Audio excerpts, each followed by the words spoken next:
السلام عليكم ورحمة الله وبركاته. أهلا بحضراتكم، يا رب تكونوا بخير. طبعا في الفيديو ده هنتكلم عن آخر أحداث داخل نادي الزمالك، منها زيزو وفتوح ورسالة زيزو إلى جمهور الزمالك، وهنتكلم كمان عن الراحلون عن الزمالك خلال الفترة الأخيرة، وهنتكلم كمان عن طبعا خلاص رسميا حبس المستشار مرتضى منصور رئيس نادي الزمالك السابق 6 شهور بتهمة التعدي على موظفة أثناء عملها، بجانب كمان إن كان واخد سنة مع ايقاف التنفيذ في قضيه سب محمود الخطيب. فبكده السنه ونص السنه هتتفعل بجانب الست شهور، فكده مرتضى منصور هيتحبس لمده سنه ونص، وهيبتعد خلال الفتره الاخيره عن نادي الزمالك، وهيبتعد عن المشهد الرياضي. نتمنى بقى الناس اللي هتخش الانتخابات تكون عارفه المشاكل اللي عند نادي الزمالك، لان نادي الزمالك عنده مشاكل كبير، منها قصه قفل القيد، منها الصفقات، منها الفلوس اللي على اللعيبه لسه ما خدتهاش، منها كمان المديونيات اللي على كل الاتحادات. علينا مديونيه اتحاد الكره، علينا مديونيه للضرائب، علينا مديونيه لكره اليد، كل مشاكل كتير داخل نادي الزمالك. فعشان كده لازم الناس اللي هتخش او اللجنه اللي هتدير نادي الزمالك تبقى عارفه ان هي جايه على مشاكل كبيره وعايزه ناس تعرف تحل. ما تجيش تقول لي بعد ما تخش اللجنه او وزاره الشباب والرياضه تعلن عن اللجنه ان انا والله مش موجود، مش قادر، مش معايا. لا، انت عارف المشاكل اللي داخل نادي الزمالك.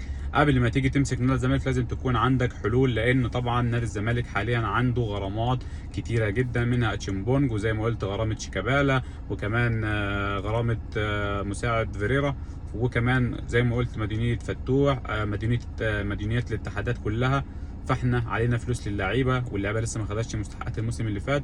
فالموضوع صعب داخل نادي الزمالك. نتمنى ان شاء الله ان احنا نخرج منه على خير، ونتمنى ان شاء الله التولي للاصلح. نتمنى ان شاء الله الزمالك يكون عنده اداره محترمه تشتغل في هدوء، تشتغل في صمت، عشان خاطر وعشان حب جمهور نادي الزمالك خلال الفتره اللي جايه. وان شاء الله خلاص اكدت وزاره الشباب والرياضه ان اداره الزمالك دلوقتي هتكون عباره عن لجنه ثلاثيه من مدير نشاط، مدير مالي، مدير تنفيذي، هيديروا النادي لمده شهرين لحد انتخابات في شهر 10. وطبعا الكابتن حسين لبيب اعلن ان هو ينزل انتخابات بقائمه كامله، وكمان الاستاذ عمر هريدي اعلن ان هو كمان هيخش انتخابات نادي الزمالك، ولسه في ناس كتير هتعلن خلال الفتره اللي جايه. خلاص مرتضى منصور ابتعد عن المشهد ومش هيخش نادي الزمالك ان شاء الله مره ثانيه. صفحه واتقفلت، نركز في اللي جاي. وعشان كده كل الدعم، لازم كل جمهور الزمالك يتوحد مره ثانيه. توحيد الصفوف، ده وقت توحيد الصفوف عشان خاطر نادي الزمالك. الوقت الحالي احنا بنعاني، ولكن ان شاء الله بفضل جمهور الزمالك العظيم هنعود اقوى باذن الله خلال السنوات القادمه. كمان الراحلون عن نادي الزمالك خلال الفتره اللي جايه، اعلن اوسوريو قائمه الراحلين عن نادي الزمالك: عبد الله جمعه، وكمان المدافع اللي هو محمود شبانه بيع نهائي، كمان حمدي علاء، وكمان محمد خضري واحمد محمود، دول على سبيل الاعاره. ونديم كمان لو الزمالك اتعاقد مع حارس مرمى فهو يخرج على سبيل الاعاره، لو الزمالك ما تعاقدش مع حراس مرمى فنديم مكمل مع الزمالك. دول قائمه الراحلين: عبد الله جمعه ومحمود شبانه بيع نهائي، خضري وحمدي علاء واحمد محمود، دول لعيبه شباب هيطلعوا اعاره عشان ياخدوا خبرات ويرجعوا لنادي الزمالك خلال المواسم اللي جايه. طبعا فتوح رفض كل العروض الخليجيه. فتوح حتى الان رافض كل العروض الخارجيه اللي جات له، متمسك بنادي الزمالك بشرط طبعا ان اللاعب ياخد الفلوس المتاخره ليه اللي هي 10 مليون، بجانب كمان ان هو يجدد بمبلغ كويس من الفئه الاولى. يبقى هو عاوز يعني شروط فتوح ان هو ياخد المستحقات اللي باقيه له، وده حق اي لاعب ان هو بيلعب في نادي الزمالك، نادي كبير.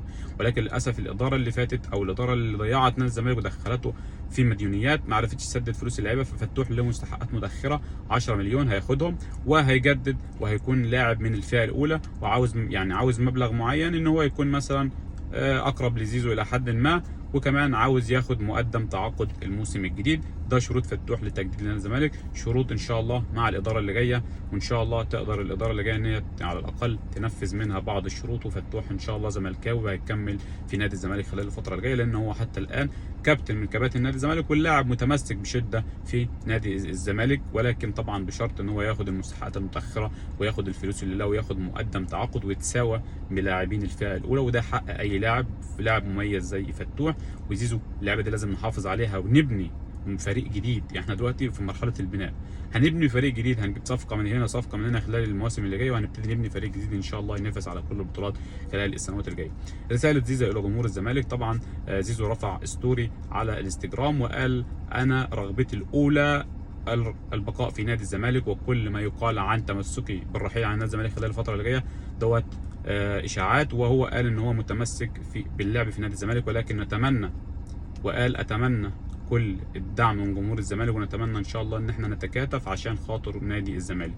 زيزو لعيب كبير، وزيزو كان جاي له عقد خرافي قبل كده السنه اللي فاتت في قطر، وجاي له كمان السنه دي عرض خرافي للشباب السعودي، طبعا 10 مليون دولار ونص راتب سنوي لمده 3 سنين.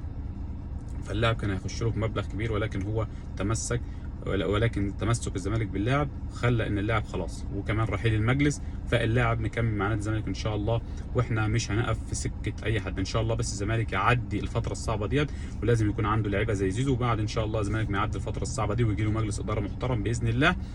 بعد كده بعد السنه اللي جايه السنه اللي بعدها، لو زيزو حب يحترف وفيه عقد كويس او جاي له عرض كويس، ما عندناش اي مشكله، احنا ما بنقفش في سكه اي حد. ولكن الفتره الحاليه صعب جدا رحيل زيزو، لان رحيل زيزو هيكون بمثابه تدمير فرقه الزمالك، او رحيل زيزو بمثابه 50-60% من قوه الزمالك.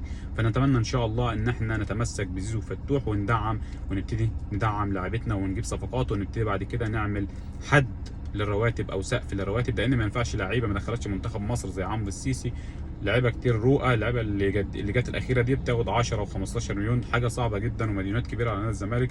ما دام اللاعب لسه ما دخلش منتخب مصر ما ياخدش الارقام دي، يعني اقل اعلى حاجه 6-7 مليون.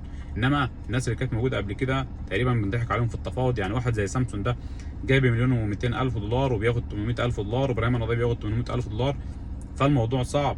فلازم الزمالك يتخلص من كل الاجانب ويجيب اجانب محترمه تقدر تشيل الفرقه على الاقل خلال الفتره اللي جايه، لانها هتكون مرحله صعبه. بكده نكون وصلنا لنهايه الفيديو، ما تنساش تعمل لايك للفيديو وتشترك في القناه وتفعل الجرس ليصلك كل جديد، والسلام عليكم ورحمه الله وبركاته.